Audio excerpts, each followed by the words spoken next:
Hey guys, welcome back to another video. I hope you guys are doing well, staying healthy, and busy with work. I do apologize for my voice, but nothing. I am so sick and tired of sharing this body with you. You're making me look bad. yeah, whatever. Anyway, today I want to discuss the remainder of 2022 and more specifically, what can we expect from the trucking market for the rest of this year? So what, do you have like a crystal ball or something? I mean, I knew you were a witch, but I didn't think you were a useful witch.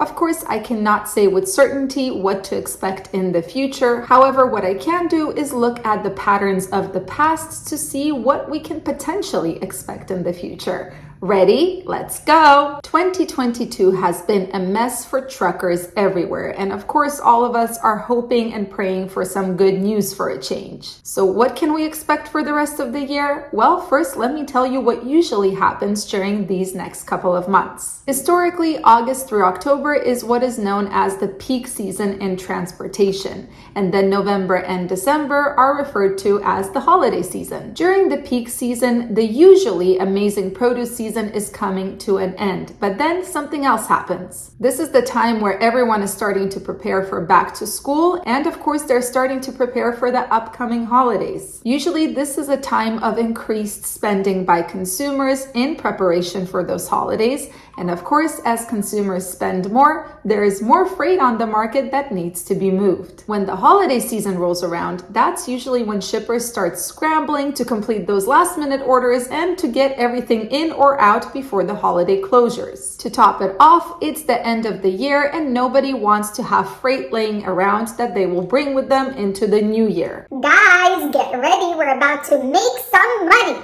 right? Well, this is a very complicated topic, and before I even begin dissecting it, I think it would be helpful for you to see some real numbers. So what I am going to do is I'm going to take you to my new and improved board right there, and we're going to look at our numbers since we started in 2019. Okay guys, my new and improved board. I am so excited to share this with you guys. All right, let's get through this. So these are 4 charts, and this is our performance from 2019, and this is for our original company. This does not include our dry van company, our baby company.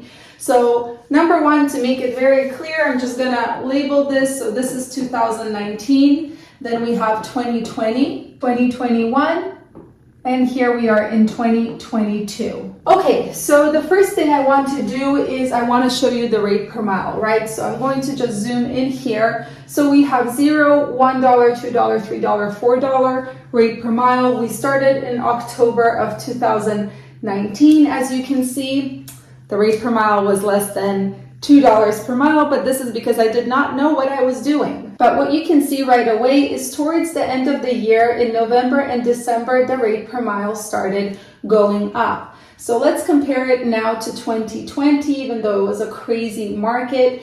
As you can see, in 2020, the best rate per mile average we've had, which was close to $3, was actually in September. But again, there was the craziness with COVID. And as you can see, October, November, and December, the rate per mile started going up again.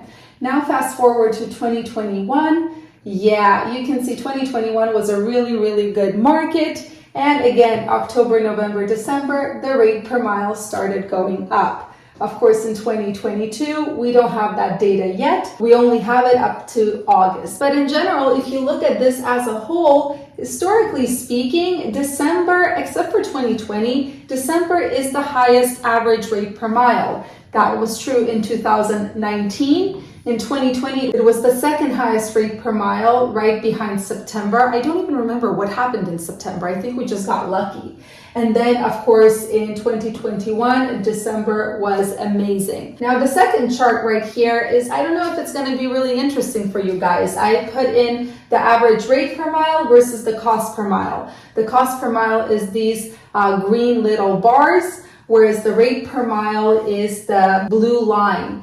Now, there's no real correlation here. All you can see is that the cost per mile for us increased quite significantly starting in February, March of this year, and then it started going up. And this is because that's when we started hiring team members to join our team. But of course, another thing you will see is in 2022, the rate per mile also went completely down. I mean, look at this.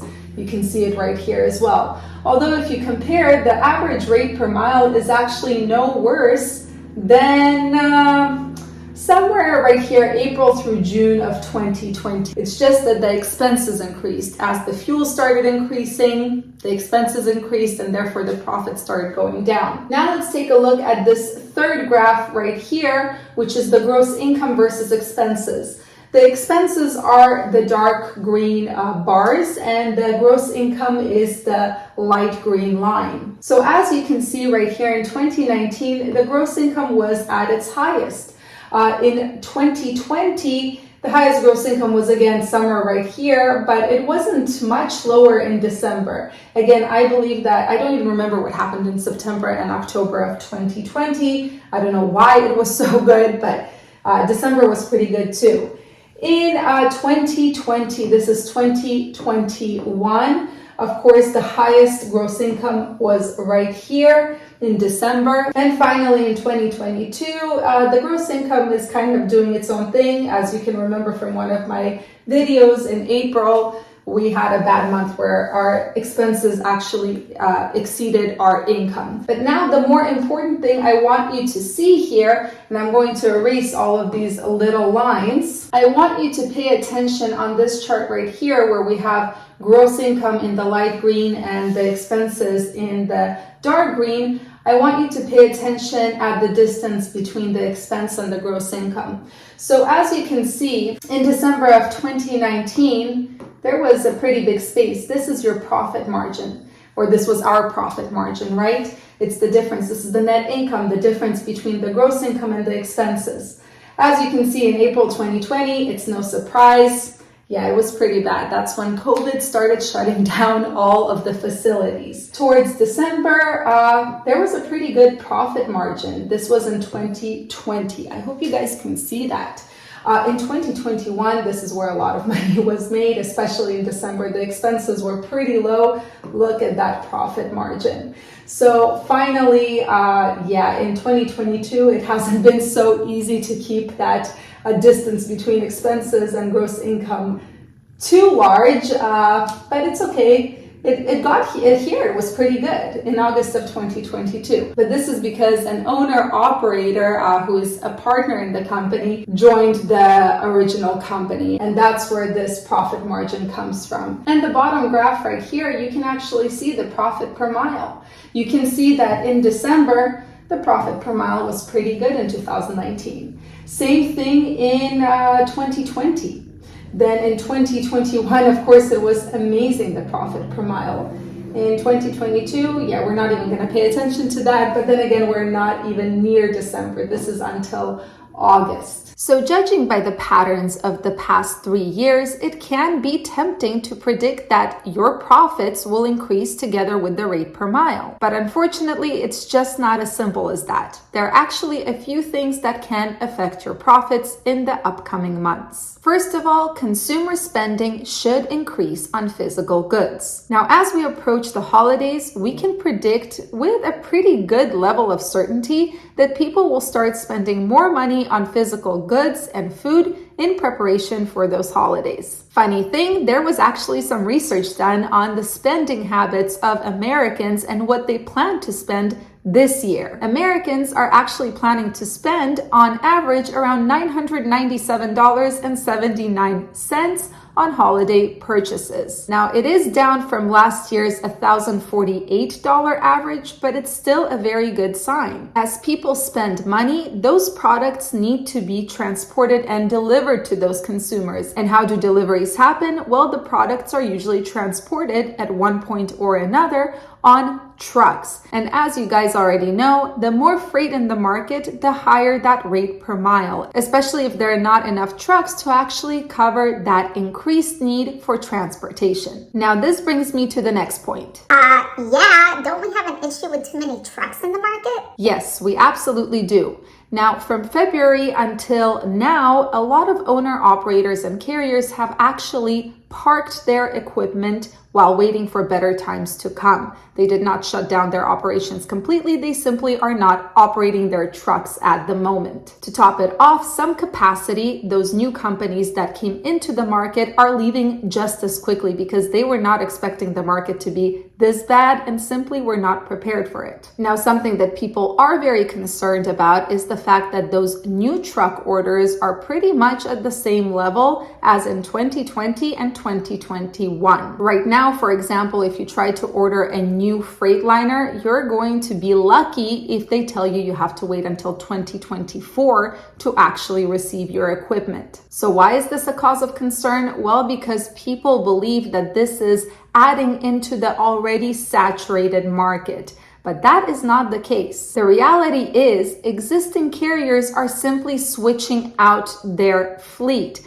They're trading in their used trucks for new trucks. So it's not that more equipment is coming into the already saturated market. It's just that old equipment is being replaced by newer trucks. Now, to calm your nerves, let me actually show you a really cool chart I have found, and we're gonna go back to the board again. I love this board. So here is the chart I found, and this is the Sandhills Equipment Value Index for US used heavy-duty trucks. So basically, I wanna show you what is going on in the used truck market. A lot of people are again concerned about the fact that the orders for new trucks are not going down. But let me show you what's going on with used trucks. So this is for 2022. As you can see, this is the price of the used trucks. You can see that the trajectory is actually down. And this is because the inventory levels for those used trucks are up. Again, what this shows us is the fact that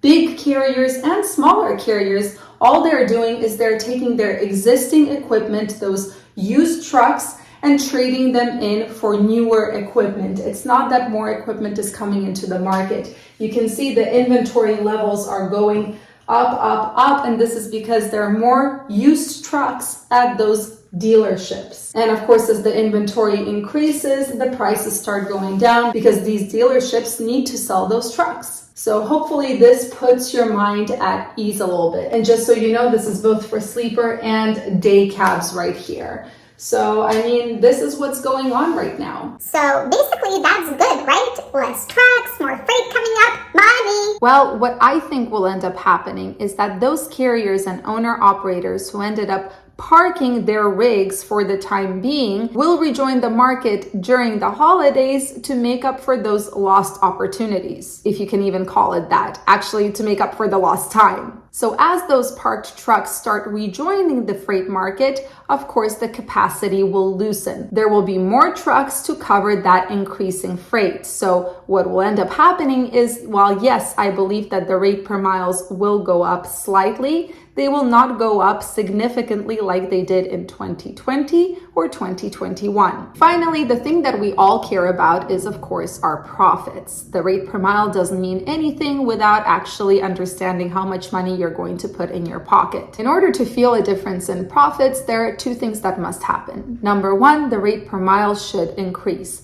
But number two, your expenses should either decrease or remain the same. Now, as I said before, I do believe that the rate per mile will increase on the spot market. But the biggest question is what's going to happen with your expenses? One of the biggest question marks in today's market is what will happen to the price of diesel as we approach the end of the year, since fuel is one of the biggest expenses of any trucking company. Well, the reality is since July, the diesel prices have started decreasing, but towards the mid to end August, the prices spiked up again. One word, election. Yes, some people believe that with the election coming up, the diesel prices and fuel prices will start going down for obvious reasons. But after the election is over, they will probably skyrocket up again. So here are my 2 cents, and this is what I'm planning to do.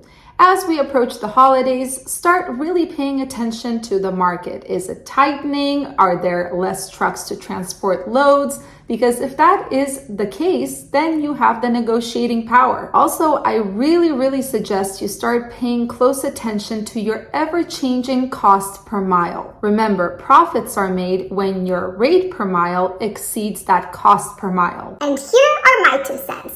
If you see that the rates are still crap during the holiday season, all of us carriers and owner-operators and drivers should stand together and quit this industry for a couple of days. That will get the rates to come up. Yep, that's an idea too. Anyways, I hope you guys enjoyed this video. I hope you learned something new, and I really hope that good things are waiting for all of us in the near future. Thank you again for bearing with me and my ridiculous voice, and I'll see you guys in the next video.